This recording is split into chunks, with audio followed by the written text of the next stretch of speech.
황금률이라는 것이 있습니다. 황금률이라는 것은 변하지 않는 법칙이라는 뜻이죠. 황금률의 첫 번째는 팔복입니다. 예수님께서 직접 동산 가운데서 이스라엘 백성들을 바라보시면서 심령이 가난한 자는 복이 있다 라는 말씀으로 시작하시는 이 말씀은 이렇게 하면 저렇게 된다 라는 원인과 결과에 대해서 변하지 않는다라고 말씀해 주신 것이거든요. 이 황금률이 성경에는 몇 개가 있는데 그 중에 하나가 사람이 무엇으로 심든지 그대로 거두리라 라는 말씀입니다. 즉 심는 대로 거둔다 라는 것이죠. 이것은 변치 않는 금처럼 황금률이라고 부르는 말씀 중 하나입니다. 사람들은 생각합니다. 이런 법칙대로 세상에서도 믿지 않는 사람도 분명히 이런 인과 응보의 보상을 받는다라고 생각하죠. 그 이야기를 하면서 사람이 무엇으로 심든지 그대로 거두리라 라는 7절 말씀을 이제 드리면서 바울은 시작을 어떻게 하냐면 하나님은 업신여김을 당하지 않는다 이렇게 말씀하고 있습니다. 스스로 속이지 말라. 하나님은 업신여김을 받지 아니하신다 이렇게 말씀하세요. 아니한다. 지금 갈라디아 성도들에게 바울은 이 편지를 마무리하면서요, 믿는 사람들의 삶의 행위에 대해서 이제 하나하나씩 짧게 이야기하면서 넘어가고 있습니다. 그 중에 오늘은 이제 이 하나님의 업신여김 그리고 변하지 않는 심는 대로 거두는 이 두 가지를 함께 이야기하고 있죠.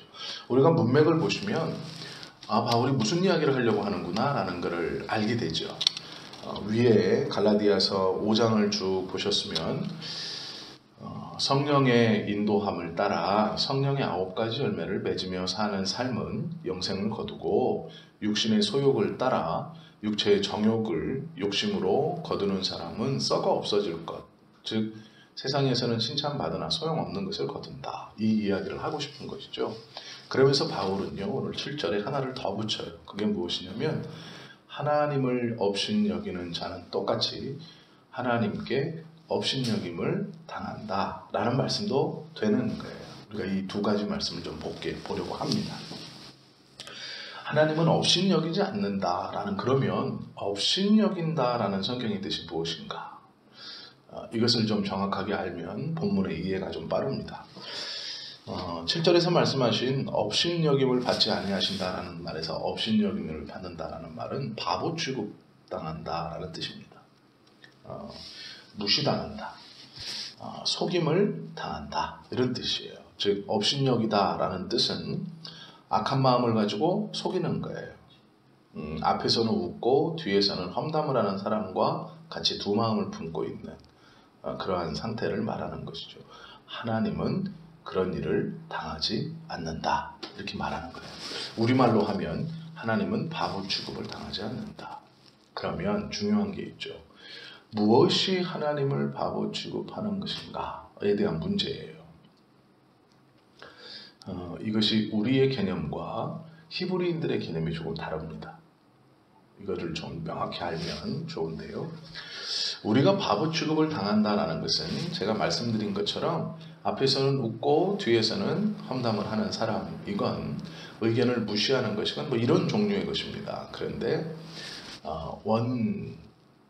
원래 이 단어의 뜻은 조금 달라요. 무엇이냐면요, 자신의 잘못이나 과오를 하나님 때문이다 이렇게 이제 전가시키는 것을 업신여김을 한다 이런 뜻이에요. 근데 잘못은 내가 하고 책임은 네가 져라라는 거예요. 이것이 이제 업신여긴다는 것인데, 예를 들어 이런 것이죠. 주의를 지키는 생활을 하지 않으면서 속으로 하나님은 내 사정을 아시고 이해하실 거야 라고 생각하는 게 대표적인 겁니다. 이게 무엇이냐면 주의를 지키지 않고 범한 것은 자기예요. 그런데 하나님은 이해하실 거야 라고 그 결과에 대해서 하나님께 책임을 미루는 거예요. 즉 자기는 그 행위를 반복하고 있으면서 주의를 범하고 어기는 것을 아무렇지 않게 생각하고 있으면서 하나님이 이해하실 거야. 내 상황을 아시니까. 이렇게 생각하는 것이 대표적인 바보 취급입니다. 두 번째는요, 이런 경우는 하나님도 눈 감아주실 거야 라는 거예요. 특별한 경우 아니야. 이런 경우는 하나님도 눈 감아주실 거야. 이렇게 하는 것도 바보 취급을 당하는 거죠. 자신의 악한 생각과 하나님의 이 생각을 연관시켜서 내가 지금 생각하고 있는 이 악한 일, 하나님 보시기에 좋지 않은 일을 하나님도 생각하고 내가 생각하고 이해하는 것처럼 하나님도 이해해 주실 거야 라고 하는 경우들이 많이 있다는 것이죠. 이 같은 일을 몇 번 되풀이하면요, 이게 자연스러워집니다. 그래서 이것이 하나님을 바보 취급하는, 업신여기는 대표적인 두 번째 경우고요. 세 번째 경우는 나 같은 경우라면 하나님인들 어쩌실 수 없으실 거다라는 거예요. 내가 장로고 권사고 목사니까 하나님도 나를 금방은 어떻게 하지 못하실 거야 라는 자신의 범죄를 정당화시키려고 하는 것이죠. 자기 방어에 하나님의 이름을 들먹이는 겁니다. 즉 이 세 가지 모두 다 자신의 육체의 소욕을 쫓아 짓는 죄예요. 그런데 그 죄의 원인과 결과를 하나님이 이해하실 거야. 하나님이 특별한 경우니까 하나님도 나는 지금 어쩌지 못하실 거야 라고 핑계하며 하나님께 그것들을 돌리는 거죠. 이것이 원래 성경적 업신여김입니다. 즉 하나님을 바보 취급하는 것, 이것이죠. 자신의 거짓과 불의와 잘못을 하나님께 전가시키고 하나님도 이해하실 거다. 하나님도 봐주실 거다. 이렇게 하면서 그 불의, 그 잘못, 그 습관적인 잘못된 믿음의 생각을 하나님께 전가시키는 것, 이것을 업신여기는 것이다 라고 우리에게 가르쳐주고 있습니다. 이것들을 먼저 이야기한 후에 뭐라고 하냐면 심는 대로 거둔다 이렇게 말해요. 이게 무슨 말이냐면 네가 하나님을 그렇게 업신여기면 너 또한 그러한 결과를 당한다. 이것이 무서운 말인데 심는 대로 거둔다는 말이 그거예요. 나는 구원 받았을 거야. 그래 성도처럼 살으라는 거예요.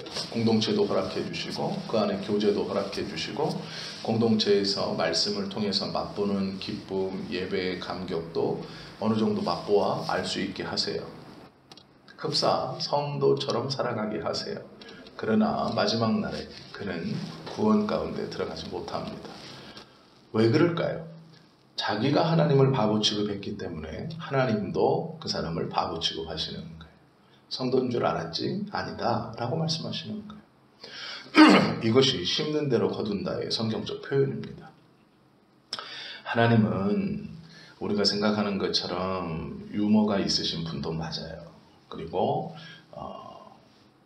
여러 가지 은혜와 또 사랑의 표현들을 많이 하시지만 죄에 대한 결과나 자신에 대한 잘못을 눈속임을 통해 하나님께 전가시키는 것은 두고 보지 않으세요. 그것을 똑같이 갚아주겠다. 심는 대로 거둔다 라고 말씀하시는 거예요. 네가 하나님에게 너의 죄의 결과를 전가시키면 네 죄도 하나님이 너에게 그대로 전가시키신다 라는 거예요. 평생 성도의 삶으로 살아가는 것처럼 보이게 해 주었지만 그것도 맛보아 알게 해 주었지만 결국 마지막에 가서 너는 구원받지 못한다라는 거예요. 그래서 육체의 소욕대로 썩어질 것을 거두게 될 것이다. 이렇게 말씀하는 거예요. 그렇지 아니한 자는 영생을 거둔다라는 가르침이죠. 오늘 이 말씀이 우리가 그냥 쉽게 뭐 심는 대로 거두니까 내가 착한 일 좀 하고 좋은 일 좀 하고 남 좀 돕고 살면 하나님도 나를 좀 도와주시고 착하게 봐주시고 그래서 뭐 잘되게 해주시겠지, 그런 말씀이 아닙니다. 네가 너의 죄에 대한 핑계를 하나님께 돌리면, 이해한다라고 생각하면, 그렇게 하나님을 바보 취급하면 하나님도 마지막 심판의 날에 너를 바보 취급하시겠다는 거예요. 이게 이해가 되시죠?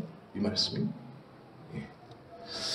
그래서 바울이 갈라디아 성도들에게 이렇게 7절 8절의 말씀을 드리는 게 권면하고 있는 것은 그들로 빨리 돌아오란 얘기입니다. 율법학자들이 교회에 들어왔고 그들이 가르침을 했고 혹했고 그들의 가르침이 그럴싸합니다. 그래서 그들의 가르침을 빠져들었어요. 할례도 받았고 율법을 지키고 있습니다. 그런데 이들의 생각 속에 이런 마음이 싹 트는 것이죠. 하나님이 지금 나의 상황을 이해하실 거야. 내가 이 구원을 더 열심히, 그리고 내가 구원을 더 정말 열심히 사모해서, 내가 하나님의 은혜를 더 사모해서 이렇게 율법주의로, 할례로, 이 거짓 선생들의 가르침, 그들은 물론 거짓 선생이라고 생각 안 하겠죠. 내가 열심으로 더 잘하기 위해서 이렇게 간 것도 하나님 이해하실 거야. 그렇게 핑계하며 돌아오지 않으면서 계속 그것들을 잘못된 길을 걸어가고 있으면서 핑계하는 사람들에게 너희는 육체에 썩어질 것들을 거두게 될 것이다 라고 말하는 거예요. 쉬운 말로 자신의 열심, 자신의 믿음, 자신의 확신, 그것을 가지고 잘못된 복음과는 다른 길을 걸어가면서 나의 열심으로 나는 하나님을 더 잘 믿기 위해서, 구원의 확신을 더 갖기 위해서, 이것은 믿음 때문에 벌어진 일이니까 하나님도 이해하실 것이지, 마지막에 심판의 날에 시시비비를 하나님이 가려주실 거야, 이렇게 생각하는 거예요. 내가 정말로 잘못된 신앙인이라면, 내 믿음이 잘못됐다면 하나님이 지금 나에게 허락하시는 이런 여러 은혜들을 허락하지 않으셨을 거야. 다 이미 가져가셨을 거야 라고 핑계하는 그들에게 바울이 말하는 거예요. 그렇게 하나님을 바보 취급하면 너희들 심판의 날에 똑같이 바보 취급 당할 거다. 심는 대로 거둔다. 이것은 황금률이다 라고 말씀하고 있는 것이죠. 육체를 위하여 심는 자, 하나님 없이 자기 인생을 계획하는 사람, 또한 자신의 욕심을 이루기 위해서 하나님의 이름을 끌어당겨 쓰는 사람, 세상에서는 비록 칭찬과 영광을 얻을지 모르지만 결과적으로는 썩어질 것을 거두게 된다라고 성경은 말씀하고 있습니다. 바울은 갈라디아서 5장 19절에서 육체의 소욕이 무엇인가를 기록해줘요. 음행과 더러운 것, 호색, 우상 숭배, 술수와 원수 맺는 것, 분쟁과 시기와 분냄과 당짓는 것, 불리함, 이단, 투기, 술취함, 방탕함, 또한 그와 같은 것들이다. 이것이 육체의 소욕을 이루어가며 썩어질 것을 거두는 대표적인 행동들이다 라고 말씀하고 있죠. 그러면 성령을 위해 심는 일은 무엇인가? 갈라디아서 5장 22절에 성령의 9가지 열매를 구체적으로 바울은 우리에게 기술하면서 알려주고 있습니다. 이것을 거두는 사람에겐 영생의 축복이 있을 것이다 라는 것이죠. 하나님은 절대로 인간으로부터 업신여김을 받지 않으시는 분입니다. 우리의 중심을 아시기 때문이죠. 성경은 그 심판의 날에 어떤 누구도 하나님 앞에 핑계치 못할 것이다 라고 말씀하고 있어요. 내 스스로 믿음을 속이고 나의 생활을 속이고 내 스스로 하나님 앞에 지금은 변명하는 것처럼, 그리고 또한 하나님도 그것을 들어주시고 계신 것처럼, 나를 이해하시고 내 변명을 들어주시는 것처럼 생각하기 쉽지만, 마지막 심판의 날에 내가 그렇게 하나님을 눈속임했던 것처럼 하나님도 그대로 우리에게 그 구원 앞에서 그것들을 행하신다라는 겁니다. 이것의 두려움을 알고 진실한 마음으로, 또한 바른 믿음으로 하나님께 핑계치 않고 하나님을 업신여기지 않고 우리의 신앙과 믿음이 하나님 앞에서 순전한 믿음이기를, 온전한 믿음을 가질 수 있기를, 그런 하루가 되시며 또 우리의 평생의 삶에 그러한 믿음을 가지고 살아가실 수 있기를 예수님의 이름으로 축원합니다. 기도 드리시겠습니다.